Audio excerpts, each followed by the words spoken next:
As you probably noticed, running for political office costs money. Raising that money is one of the most important things a candidate does, but there's a wrong way to do it and a right way to do it. Seriously though, you need to know the rules of campaign finance.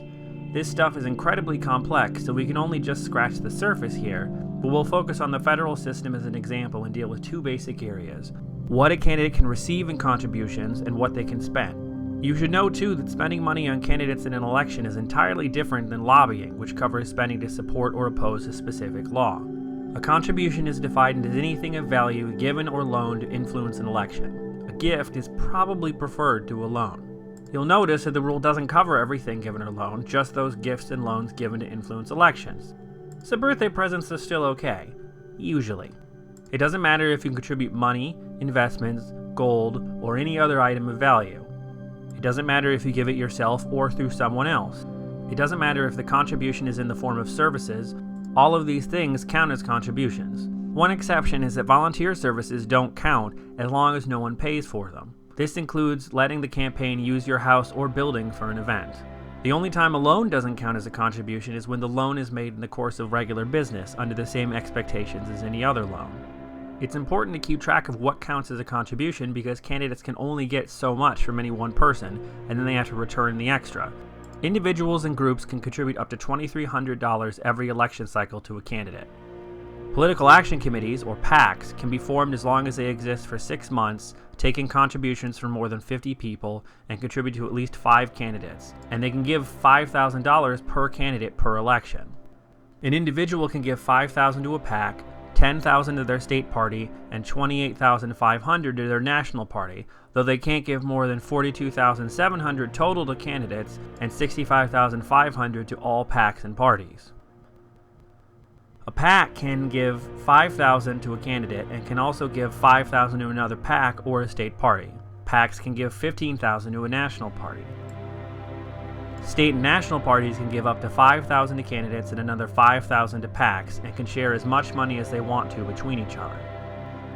Other candidates can give each other up to $2,000. A person called a bundler is someone who collects, or bundles, other people's contributions for the campaign, basically serving as a mobile fundraiser. It's all okay as long as you don't get too enthusiastic.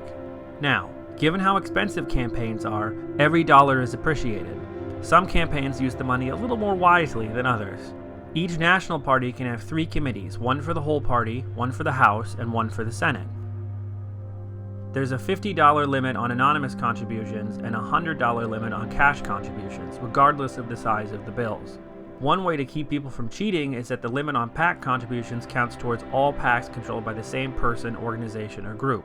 So you can't just form 100 PACs and give $500,000. These limits apply once in the primary and once again in the general election if a candidate runs in both. If a candidate doesn't collect and spend all of the money allowed in a primary, they can carry that unused part over to the general election, even if they ran unopposed in the primary. A candidate can even collect and spend money in an election where no one is running against them. Corporations cannot contribute directly to candidates, though partnerships can. The difference between a corporation and a partnership is largely in who can be sued in connection to the business. Candidates could find other ways to get money directly from corporations, though. People under the age of 18 are allowed to contribute to a candidate, provided that they do so on their own, and that the money is under their control and not just coming from someone else to give to the candidate. This could be a key demographic for fundraisers.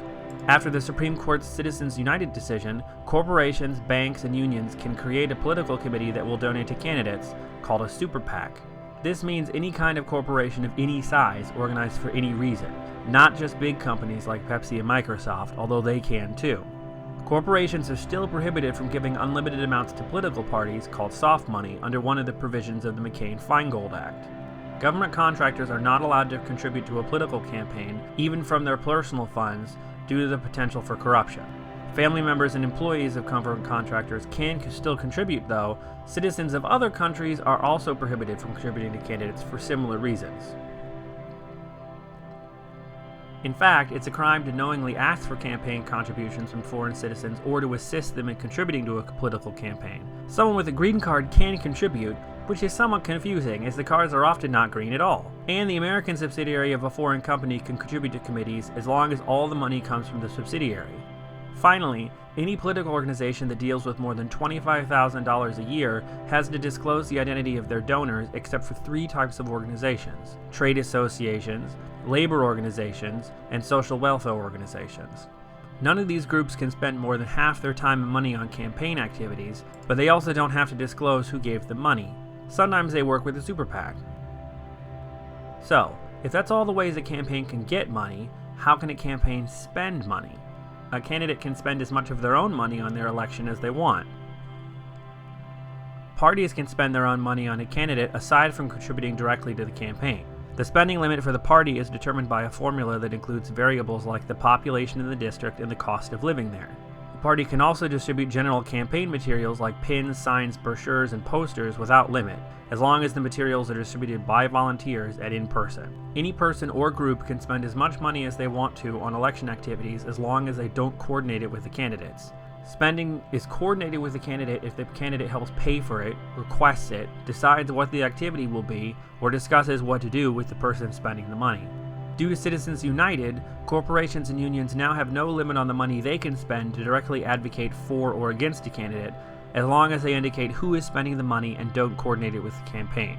Corporations and unions cannot directly collect money for the campaign, but they can run drives to get out the vote. Campaigns are not allowed to spend campaign money on the candidate's personal uses. What counts as a personal use is pretty specific and includes the rent, utilities, or mortgage on the candidate's personal residence, tickets to movies or sporting events for the candidate, or, and this is specifically listed, funeral or cremation expenses, because someone apparently tried to do that. So, now you know a little bit more about campaign finance, and there you have it.